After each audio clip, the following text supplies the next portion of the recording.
CJP, NEET, Jantar Mantar और 20 जुलाई का protest. चलिए इसकी पूरी क्रोनोलॉजी समझते हैं। ये क्रोनोलॉजी समझने के पहले आपको ये याद रखना चाहिए कि सीजेपी स्टूडेंट्स के मुद्दे या नीट के लिए नहीं बनी थी। सीजेपी मेनली जुडिशरी के मुद्दे पर बनाई गई थी, जिसके पास दो ही टूल थे, एआई और इंस्टाग्राम। लेकिन जब नीट पेपर लीक के बाद री नीट की घोषणा की गई थी, अचानक से सीजेपी ने इस मुद्दे से खुद को जोड़ लिया और फिर शुरू हुआ जंतर मंतर प्रोटेस्ट। बाद में सीजीआई के स्टेटमेंट और सीजेपी का सो कॉल्ड मेंबरशिप रूल्स पीछे रह गया और कॉकरोच जनता पार्टी खुद को स्टूडेंट से जोड़ने लगी। ये ट्रांजिशन कब और कैसे हुआ, इसे कभी स्पेसिफाई नहीं किया गया। लेकिन अब अगर सीजेपी नीट स्टूडेंट्स की ही बात हो रही है, तो आपके मन में कभी सवाल आया है कि री नीट एग्जाम के बाद स्टूडेंट्स का रिजल्ट कैसा रहा या स्टूडेंट्स का रिएक्शन कैसा रहा? री नीट बहुत अच्छे तरीके से हो गया और इसके रिजल्ट भी आ गए हैं। कैंडिडेट से लेकर उनके पेरेंट्स तक सब इससे खुश है और उस पर कोई शिकायत नहीं आई है। तो सवाल है कि अब आखिर सीजेपी किस मुद्दे पर आएंगे? आगे इस वीडियो में हम उस सवाल पर भी आएंगे। नमस्कार दोस्तों, मेरा नाम है रानू सिंह और आप देख रहे हैं द पैम्फलेट। और वीडियो शुरू करने से पहले मैं आप सभी से रिक्वेस्ट करना चाहूंगी कि आप द पैम्फलेट और हमारे सभी चैनल को सब्सक्राइब कर लीजिए। एक दिन देर रात अचानक से कॉकरोच जनता पार्टी सीजेपी नाम का एक इंस्टाग्राम पेज बना। सीजेपी के पास पहले ना तो एजुकेशन से जुड़ा कोई बड़ा मुद्दा था और ना ही स्टूडेंट्स के साथ कोई पुराना जुड़ाव। नीट लीक को मुद्दा बनाकर उन्होंने स्टूडेंट्स के नाम पर सोशल मीडिया कैंपेन्स और सड़कों पर प्रोटेस्ट शुरू कर दिए। इसमें एआईएसएफ, एसएफआई, आयसा जैसे वामपंथी स्टूडेंट ऑर्गेनाइजेशन समेत कई ऐसे ग्रुप्स भी शामिल हो गए जिनका नीट एग्जाम, मेडिकल एडमिशंस या अफेक्टेड स्टूडेंट से कोई सीधा संबंध नहीं था। फिर भी वे खुद को स्टूडेंट्स की आवाज बताने लगे। शुरुआत में यही तस्वीर पेश की गई कि ये आंदोलन पूरी तरह पेपर लीक, एग्जाम ट्रांसपेरेंसी और स्टूडेंट्स के फ्यूचर से जुड़े मुद्दों पर केंद्रित है। इसी वजह से कई जेन्युइन स्टूडेंट्स और पेरेंट्स भी इसी उम्मीद में साथ जुड़े कि शायद जिम्मेदारों पर कार्रवाई होगी और सिस्टम में सुधार आएगा। लेकिन धीरे धीरे समझ आने लगा कि ये प्रोटेस्ट स्टूडेंट्स के मुद्दों पर या फिर स्टूडेंट्स की नाराजगी को किसी और पॉलिटिकल नैरेटिव के लिए इस्तेमाल किया जा रहा। एक तरफ लाखों स्टूडेंट्स री एग्जाम की तैयारी, काउंसलिंग और अपने फ्यूचर को लेकर हसल कर रहे थे, लेकिन so called student sympathiser CJP NEET के नाम पर पूरे देश विदेश के मुद्दे अपने जंतर मंतर के मंच से उठा रहे थे। समय के साथ प्रोटेस्ट का स्वरूप बदलता हुआ दिखाई दिया। कई मौकों पर ऐसे लोग मंच पर नजर आए जिनका नीट, एग्जामिनेशन रिफॉर्म्स या स्टूडेंट्स राइट से कोई सीधा संबंध नहीं था। कुणाल कामरा जैसे व्यक्ति की उपस्थिति पर भी सवाल उठाए गए। सो कॉल्ड कॉमेडियन आते हैं, कुणाल कामरा, जिनका दूर दूर तक नीट से कोई रिश्ता नाता कुछ भी नहीं है, वो आते हैं और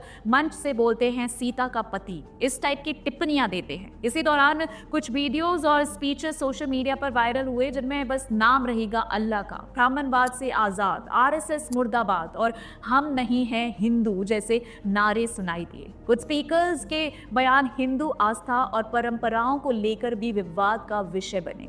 यहाँ पर कई लोगों ने सवाल उठाना शुरू किया, अगर प्रोटेस्ट का मूल मुद्दा स्टूडेंट्स के साथ हुए कथित अन्याय, पेपर लीक और एग्जाम ट्रांसपेरेंसी था, तो फिर मंच पर बार बार धर्म, पहचान और वैचारिक राजनीति से जुड़े मुद्दे क्यों प्रमुख होते नजर आए? स्टूडेंट सेंट्रिक आंदोलन में इन टॉपिक्स की जगह कैसे बनी? ये सवाल सिर्फ बाहर से देखने वालों ने नहीं उठाया, बल्कि कुछ ऐसे लोगों ने उठाया है जो प्रोटेस्ट स्थल पर मौजूद रहे। एग्जाम्पल के लिए आप अब ये रवि अग्रवाल की वीडियो देखिए। सर, मेरा नाम रवि अग्रवाल है, मैं राजस्थान से आया हूँ। यहाँ से 3 दिन हो गए। मैं भी एक नीट के छात्रों के लिए आया था, लेकिन यहाँ पे आप देखा आप सब उल्टा है। 20-21 लाख नीट के छात्रों ने पेपर दिया था नीट का, उनमें से 10 बंदे आप दिखा दो नीट वाले कि हम नीट के पेपर देके आए हैं। इनका नाम आपने सुना, रवि अग्रवाल। ये व्यक्ति अपना अनुभव साझा करते हुए इन्होंने बताया कि ये जयपुर से स्टूडेंट्स के लिए आवाज उठाने के उद्देश्य से प्रोटेस्ट में शामिल होने आए थे और ये राय उन्होंने एक दिन वहां पर रहकर नहीं बनाई थी, वो वहां पर 3 दिन थे। उन्होंने मेंशन किया है वीडियो में कि वो वहां पर 3 दिन थे।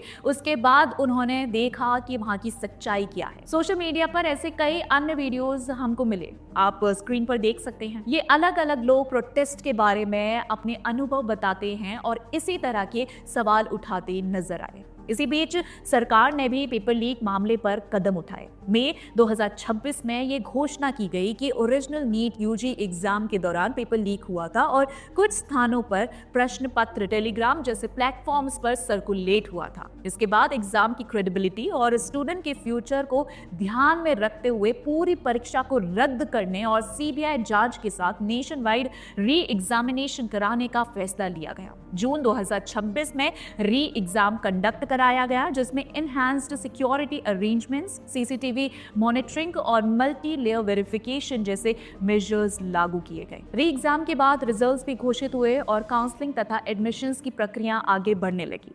इस दौरान कुछ सोशल मीडिया पर क्लेम्स भी सामने आए, जहां कुछ स्टूडेंट्स के मार्क्स में बड़े अंतर होने के दावे किए गए और सीजेपी ने इसका भी फुल ऑन फायदा उठाया। वहाँ के लोगों ने इनकी वीडियो शेयर की बिना कुछ जाने।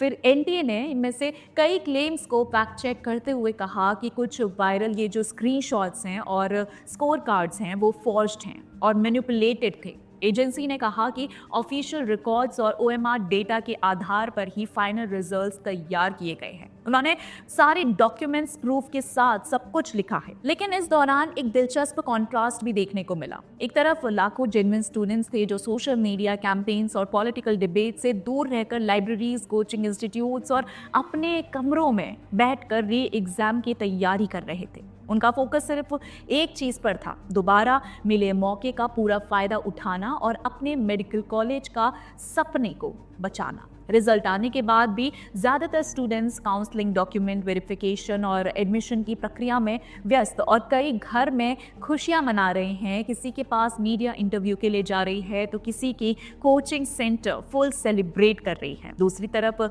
ये सो कॉल सीजेपी प्रोटेस्ट है। मंच पर कई बार ऐसे नारे, स्पीचेस और वैचारिक मुद्दे चर्चा का केंद्र बन गया जिनका नीट एग्जामिनेशन या मेडिकल एडमिशन से सीधा संबंध दिखाई नहीं दिया। और कल जो हमने देखा कि किस तरह सीजेपी के गूंस ने पुलिस पर अटैक किया, वायलेंस भड़काया गया। अब आप खुद सोचिए, आंखें खोलिए और जानिए कि किस तरह स्टूडेंट्स की आड़ में क्या हो रहा था।